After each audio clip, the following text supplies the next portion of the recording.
ഭക്ഷണം കഴിക്കാൻ കാശില്ലാതെ കൊച്ചി നഗരത്തിലെത്തുന്നവർക്ക് ഇനി പൈപ്പ് വെള്ളം കുടിച്ച വിശപ്പടക്കേണ്ടി വരില്ല.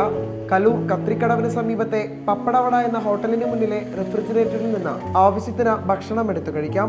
കൊച്ചിയിലെ യുവസംരംഭകരായ ദമ്പതികളാണ് പദ്ധതിക്ക് പിന്നിൽ. നമ്മൾ എന്തോരം ഫുഡ് വേസ്റ്റ് ചെയ്ത് കളയുന്നു, അത് കിട്ടാതെ കുറേ പേര് സങ്കടപ്പെടുന്നുണ്ട്. അങ്ങനെയാണ് ഈ ഒരു തോട്ട് വന്നത്. ശരിക്കും വീട്ടിൽ കേടുവരാത്ത ഭക്ഷണ സാധനങ്ങൾ ഉണ്ടെങ്കിൽ അവ നന്നായി പൊതിഞ്ഞ നന്മ മരത്തിൽ നിക്ഷേപിക്കാം. ആദ്യ ദിനങ്ങളിൽ തന്നെ മികച്ച പ്രതികരണമാണ് നന്മ മരത്തിന് ലഭിക്കുന്നതെന്ന് സംഘാടകർ പറയുന്നു. നമ്മുടെ ഒരു കമ്മ്യൂണിറ്റിയിൽ വന്നെടുക്കാൻ മടിയുള്ളവരാണ് പൊതുവെ. പക്ഷെ വന്ന ഈ ഒരു 50 പേരുണ്ടെങ്കിൽ 50 പേരും എനിക്ക് കാണുമ്പോഴേ അറിയാം നല്ല വിശന്നിരിക്കുന്നവരാണ്, അത്യാവശ്യം ബുദ്ധിമുട്ടുള്ളവർ 50 പേര് വന്നെടുത്തു. ഇതിനോടകം നന്മ മരത്തെ കുറിച്ചറിഞ്ഞ ഏറെ പേരാണ് ഭക്ഷണം നിക്ഷേപിക്കാൻ എത്തുന്നത്.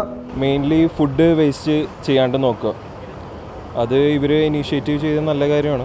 പദ്ധതി വിജയം കണ്ട സാഹചര്യത്തിൽ നന്മ മരം കൂടുതൽ കേന്ദ്രങ്ങളിലേക്ക് വ്യാപിപ്പിക്കാനാണ് ഈ ദമ്പതികളുടെ തീരുമാനം. റിപ്പോർട്ടർ, കൊച്ചി.